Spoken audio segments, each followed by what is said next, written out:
നമസ്കാരം.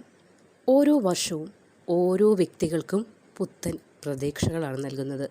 ഈ പ്രതീക്ഷകളിലൂടെയാണ് മനുഷ്യൻ മുന്നോട്ട് ജീവിക്കുന്നതും. അപ്പോൾ ഒരു വ്യക്തിക്ക് ആ വ്യക്തിയുടെ കഴിവിനൊത്ത് വളരണമെങ്കിൽ ഏറ്റവും ആദ്യം വേണ്ടത് ഭാഗ്യം തന്നെയാണ്. ഭാഗ്യം ലഭിക്കണമെങ്കിൽ ചില കാര്യങ്ങൾക്കും പ്രാധാന്യമുണ്ട്. പ്രത്യേകിച്ച് ജ്യോതിഷപ്രകാരം പറയുകയാണെങ്കിൽ ഓരോ വർഷങ്ങളിലും ഓരോ രാശിയിൽ ജനിച്ച ആളുകളുടെയും നക്ഷത്ര ഭാഗ്യ നിർഭാഗ്യങ്ങൾ നിർണ്ണയിക്കുന്നത് ഗ്രഹങ്ങളുടെ സ്ഥാനം നോക്കിയാണ്. അപ്പോൾ ഇപ്രകാരം പറയുകയാണെങ്കിൽ 2025 ഏറ്റവും കൂടുതൽ ഭാഗ്യം സിദ്ധിക്കാൻ പോകുന്ന ചില നക്ഷത്രക്കാരുണ്ട്. അത് ഈ മാർച്ച് മാസം മുതലായിരിക്കും അവരുടെ ജീവിതത്തിൽ ആ ഭാഗ്യം ലഭിക്കുവാനായി പോകുന്നത്.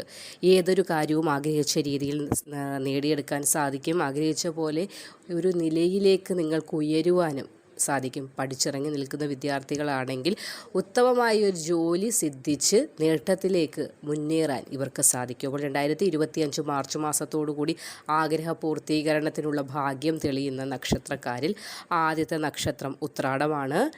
അടുത്ത നക്ഷത്രം മകം, പൂരം, തൃക്കേട്ട, ചോതി, വിശാഖം, ഉത്രട്ടാതി, രേവതി എന്നീ നക്ഷത്രക്കാർക്ക് 2025 മാർച്ച് മാസത്തിലൂടെ അല്ലെങ്കിൽ മാർച്ച് മാസം മുതൽ നിങ്ങൾ ആഗ്രഹിച്ച നേട്ടങ്ങളൊക്കെയും കൈപ്പിടിയിൽ ഒതുക്കുവാനായി സാധിക്കുന്നതാണ്.